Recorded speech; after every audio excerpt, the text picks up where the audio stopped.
사연 채널 놀라운 이야기입니다. 한국과 각별한 인연이 있는 외국인 분들의 이야기를 직접 전해 듣고 청취자 여러분들께 전달하는 데 노력을 다하도록 하겠습니다.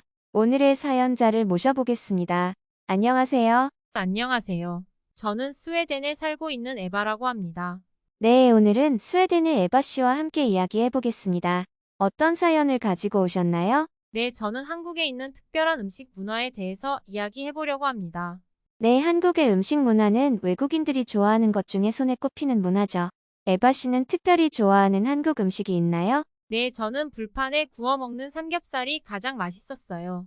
숯불 바베큐와는 다른 부드럽고 기름을 머금고 있는 삼겹살이 제일 맛있어요.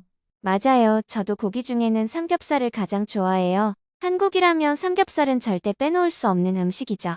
그럼 이제 본격적으로 에바 씨의 이야기를 들어보도록 하겠습니다. 네, 저는 스웨덴에서 대학을 다니고 있고 예테보리에서 살고 있어요.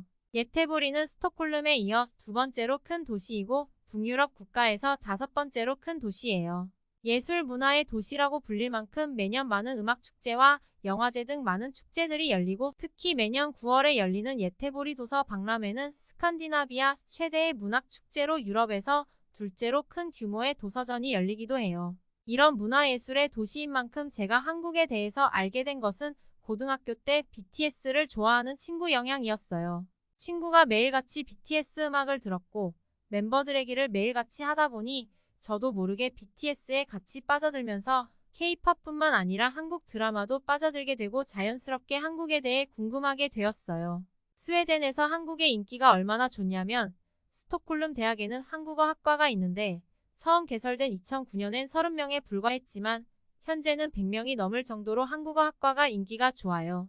얼마 전에는 스웨덴에 한국식 치킨집이 생겼는데 이미 한국식 치맥은 유명해졌기 때문에 오픈한 첫날부터 한국식 치맥을 즐기기 위해 줄을 서서 먹을 정도로 인기가 대단했어요. 더 놀라운 점은 가게에 방문하는 한국인은 많지 않고 스웨덴 사람들이 대부분일 정도로 한국 음식에 대한 관심은 뜨거울 정도예요. 이렇게 스웨덴뿐만 아니라 전 세계적으로 한류 열풍이 불었고 요즘엔 2차 열풍이라고 할 만큼 다시 한류의 바람이 불기 때문에 저도 그 영향을 받아서 한국 문화에 빠져들게 되었어요. 그래서 한국에 좀 더 알고 싶어 방학을 이용해서 BTS를 좋아하는 그 친구와 단기 어학연수로 신촌에 있는 대학의 어학당을 다녔었는데 그때 정말 깜짝 놀랄 만한 일들을 겪었어요. 공항에서 내려 숙소 앞에 식당에 처음으로 친구와 방문했는데 보통 한국에서는 음식을 시키면 기본 반찬으로 밑반찬들이 나오는데 처음 반찬들이 나왔을 때는 외국인이라 바가지를 씌우는 게 아닌지 안 먹었는데 먹었다고 음식 비용을 추가로 청구하는 건 아닌지 너무 걱정이 되었어요. 왜냐하면 너무 많은 반찬들이 나오고 심지어 그 반찬들이 메인 메뉴 못지않은 음식들도 많아서 추가 비용을 받을 줄 알았거든요. 저희 스웨덴에서는 음식을 시키면 기본 반찬 개념이 아예 없고 시킨 음식만 딱 나오는 게 기본이에요. 그리고 추가로 먹고 싶은 음식이 있다면 비용을 추가하고 시켜야 하죠. 그래서 처음에는 약간 경계에 눈초리로 쭈뼛대면서 음식을 안 먹고 저희가 주문한 음식만 먹고 있었죠. 그랬더니 식당 아주머니께서 저희를 계속 관찰하시고 계셨고 저희는 오히려 보란듯이 제공된 음식을 안 먹고 우리가 시킨 요리만 먹고 있다는 것을 보여주기 위해 애썼죠. 그랬더니 갑자기 아주머니께서 저희 쪽으로 다가오시더니 왜 반찬을 안 먹냐고 하셨어요. 다 먹을 수 있는 거고 같이 섞어서 먹어야 더 맛있다며 먹는 방법을 가르쳐 주셨어요. 그래서 저희는 시킨 음식이 아니라 먹으면 돈 내는 거 아니냐고 물었고 그때 아주머니는 크게 웃으면서 이건 그냥 공짜로 주는 거라며 돈 받지 않고 음식값에 다 포함되어 있다는 얘기를 해주셨어요. 그제서야 우리는 안도를 했고 기본으로 제공되는 반찬에 깜짝 놀라고 말았어요. 심지어 이 많은 반찬들을 다 먹고 나면 무료로 리필해준다는 말에 또 한 번 놀라고 말았죠. 게다가 리필할 수 있는 공간을 따로 마련해둬서 먹고 싶은 만큼 원할 때마다 언제든지 가져가서 먹을 수 있었기 때문에 정말이지 이건 스웨덴에서는 상상도 할 수 없었던 시스템이었어요. 물론 스웨덴에서도 뷔페가 있고 또 여러 나라의 음식 문화들이 들어와 있기 때문에 비슷한 식당들이 있긴 있어요. 하지만 그런 식당들은 가격 자체가 한 끼 식사로 먹기에는 적당하지 않고 몇 번 먹다 보면 눈치가 보여서 자주 가지 않게 돼요. 하지만 한국 식당은 정말 저렴한 가격에 한 끼 식사를 할 수 있고 심지어 기본 제공되는 반찬이 어마하게 많고 거기다가 무료로 계속 리필을 해도 전혀 눈치를 주지도 않고 더 먹으라며 얘기해줬어요. 그냥 제공해주는 밥과 국 그리고 생선 같은 것도 굉장히 많은 음식이었는데 추가로 제공되는 음식들이 너무 맛있었고 고급스러운 음식이어서 정말 놀랐던 경험이었어요. 무료 반찬 그리고 무료 리필만큼 놀라운 일은 정말 많이 있었지만 그 중에 또 하나 놀라웠던 점은 한국 식당의 진동벨이었어요. 백화점이나 마트 같은 곳에 푸드코트에 가면 워낙에 사람들이 많고 순서도 헷갈리기 때문에 순서 대기하면서 저희 번호가 올 때까지 기다리는 것도 힘든데 한국은 진동벨이라는 게 있어서 순서를 계속 눈치 보면서 기다리지 않아도 되고 저희 음식이 나올 때 진동벨을 통해 알려주기 때문에 정말 편리한 발명품이었어요. 유럽에서는 대부분은 번호를 부르거나 우리가 주문한 음식 이름이 나올 때까지 귀를 쫑긋 세우면서 기다리고 있는데 이 진동벨이 우리가 예민하게 기다리지 않고 여유롭게 기다릴 수 있게 해주었어요.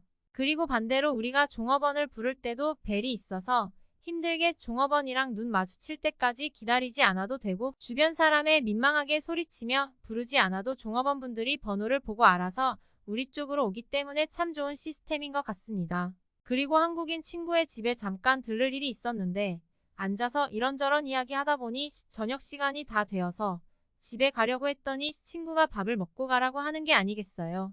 그래서 저희는 숙소에 가서 먹으려고 했는데 친구가 저녁 시간에 밥 안 먹이고 돌려보내는 게 예의가 아니라면서 계속 저희를 붙잡았죠. 저희는 또 이상한 생각이 계속 들었던 것 같아요. 보통 스웨덴에서는 예기치 않은 방문에 식사 시간이 되면 보통 그 가족들만 밥을 먹고 손님은 방에서 대기하는 게 보통이에요. 요즘에는 그런 문화가 많이 사라지긴 했지만 기본적인 의식 자체가 그러하다 보니 같이 식사를 하는 것도 익숙하지가 않고 애초에 식사 자리에 초대된 게 아니라면 보통은 자리를 피해서 방에 조용히 있는 게 예의라고 생각하고 기본적으로 그렇게 문화가 이루어져 있는데 한국에서는 오히려 방에 혼자 있게 하는 게 예의가 아니라고 생각했어요. 그래서 저희는 먹어야 하나 말아야 하나 고민하기도 했죠. 하지만 고민할 것도 아니었던 게 한국인 친구들 가족은 정말 호의를 베풀어 주셨고 식사를 거르고 집으로 돌려보낸다는 것도 정말 미안해 하시는 표정이었어요. 그래서 진심으로 식사를 권해주는 모습에 저희는 안 먹을 수가 없어서 같이 식사를 했죠.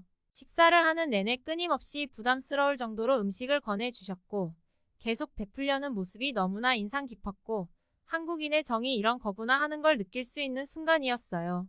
네, 한국의 밥 문화에 대해 처음으로 느껴보셨군요. 그런데 스웨덴에서는 식사 시간에 손님은 혼자 방에 있는다는 게 조금 놀랐는데요.